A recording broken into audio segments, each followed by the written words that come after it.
یادی 8 مارس ڕۆژی جیهانی ئافرەتان پیرۆزباییەکی گەرم لە ئافرەتانی هەرێمی کوردستان و عێراق و جیهان دەکەین.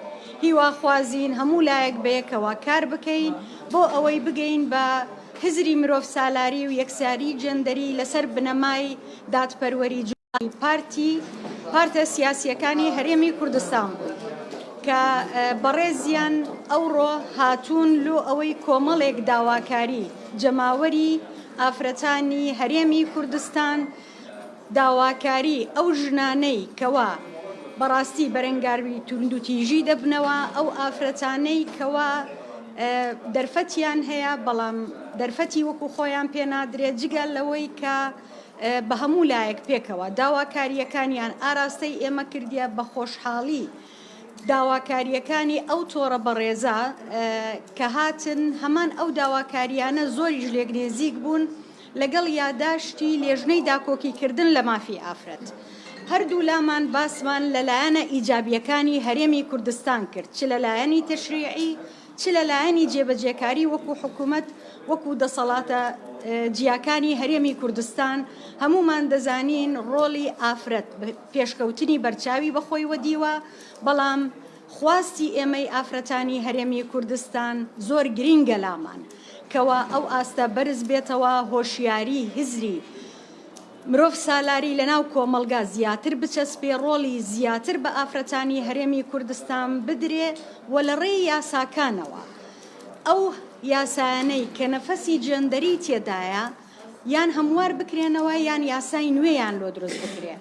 گرنگیمان هەموو لایەک بەیەکەوە بە یاسای ئەنجومەنی باڵای خانمان یاسای بەرەنگاربوونەوەی توندیتیژی کۆمەڵێک یاسای تر کە گرینگە بەیەکەوە طبعاً داواکاریەکان کە لە لای وانەوە لە ناو جەماوەرن دێنن پێشکەشی ئێمەی دەکەن بە هەند وەردەگیرێ هەمومان بەیەکەوە خزمەتی ئەو دۆزە دەکەین.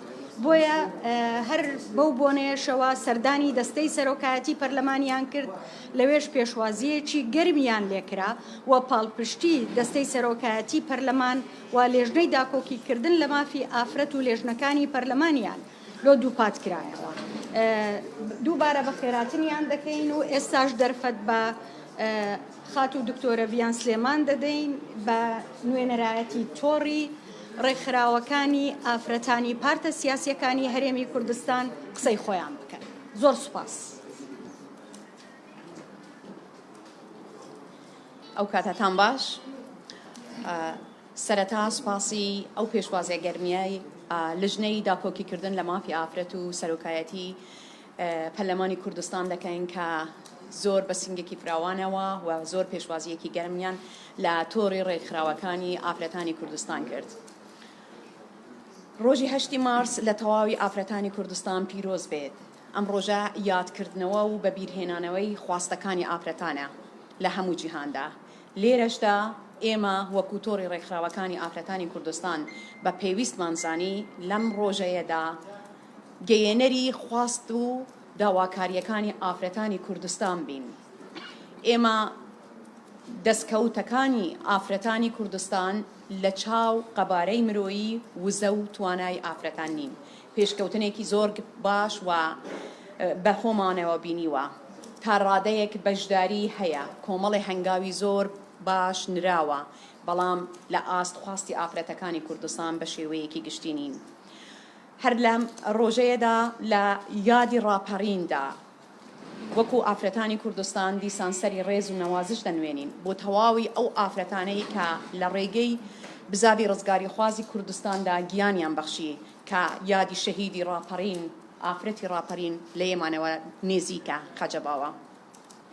بۆیە ئەمڕۆ هاتوین و لێرەدا لەم مانگە پیرۆزەیەدا و لەم ڕۆژە پیرۆزەیەدا داوای هەماهەنگی داوای پاڵپشتی و داواکاری ئافرەتانی کوردستان دەگەینینەوە لژنەی داکۆکیکردن و دەستەی سەرۆکایەتی پەرلەمان کە کاری لێ بکرێت بە هەماهەنگی لەگەڵ حکوومەت بە هەماهەنگی لەگەڵ تەواوی لایەنەکان و تەواوی فراکسیۆنەکان کاری لەسەر بکرێت و پاڵپشتی یاسایی بۆ دەستەبەرکردن و هاوسەنگی و هاودەرفەتی هاوسەنگی ئەرکڕۆڵ و هاودەرفەتی لە تەواوی جونگەکان و جمگە سیاسیەکان ڕۆشنبیری ئیداری ئابووری کۆمەڵایەتی کوردستاندا بۆ ئافرەتان فراهەم بکرێت.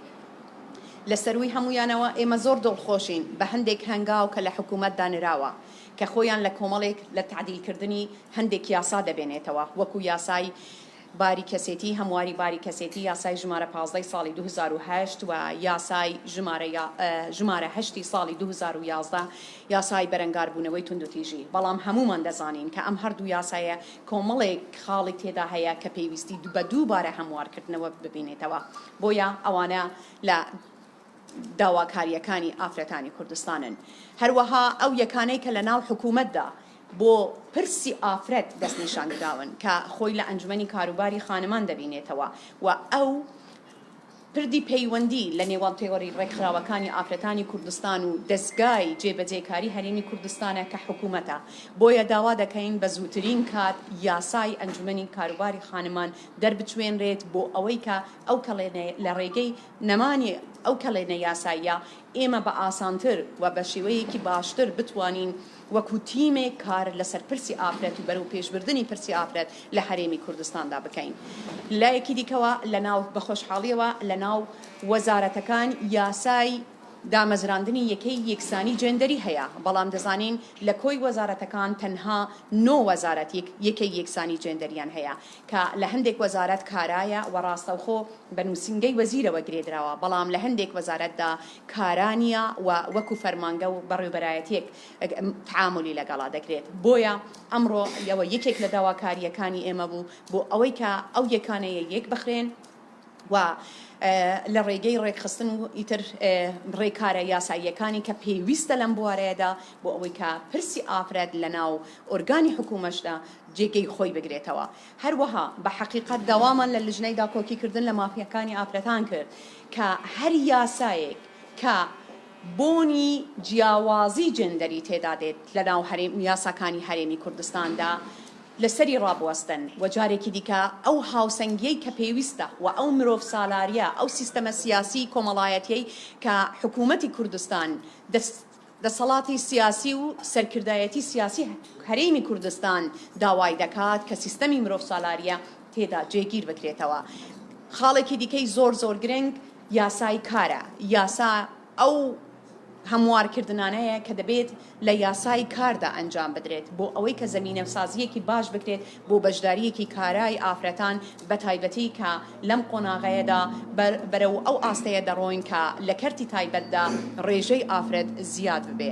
کۆی ئەم خاڵانە و کۆمەڵێک خاڵی دیکە بەشێک بوون لە داواکاریەکانی ئێمە سەرەڕای داواکردنی هەماهەنگی بەشداری ڕێکخراوەکانی ئافرەتان لە داڕشتنی یاساکان و لەگەل ئەوەشدا داواکاریەکی هەرە گرنگ بوون ئەوەیە کە لە ڕێگەی لیژنەی داکۆکیکردن لە مافەکانی ئافرەتان بە حەقیقەت هەم وەکو ڕێکخراوەکان کە ئێستا چۆن لۆبیەکی بە قووەتمان هەیە و بەهێزمان هەیە و بۆ ئەم مەبەستەیە دامەزراوین کە لەسەر پرسی ئافرەت کار بکەین و داوای مافەکانی ئافرەتان و هاوسەنگی ڕۆلی ئەرک و ڕۆڵ و ئەرک و بەرپرسایەتی و ئافرەت دەکەین لە تەواوی جونگەکانی ژیانی کۆمەڵگادا.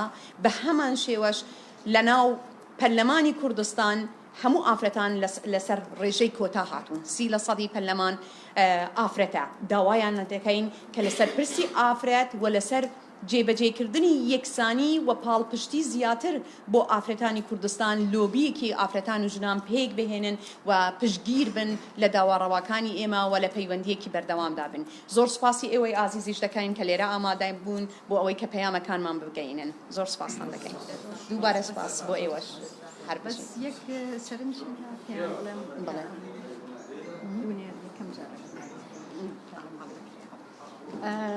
بەڕێزان، تەنها ویستم سەرنجتان لۆ شتێک ڕابکێشم کە دوونێ لە جەلسەی ڕۆژی دووشەمەی پەرلەمان لەدان بڕگەیەکی تایبەت بە ئەو پرسە تەرخان بکرێت و لێژنا یاداشتی خۆی و هەم کارەکەکانی لەو ماوەیە و هەم پلانی بۆ داهاتوو بخاتە ڕوو. ئەوەش بە پاڵپشتێکی بەهێزی دەستەی سەرۆکایەتی پەرلەمان بوو کە جێگای دەستخۆشیە و ئومێدتان زۆربی و چاوەڕوان بنکەوە لەم خولەدا کاری زۆر باش لە ڕووی یاساییەوە لەسەر پرسی مافی ئافرەت و یەکسانی جەندەری بکرێت. زۆر سوپاس. زۆر سپاس زۆر سپاس بۆ هەموولا.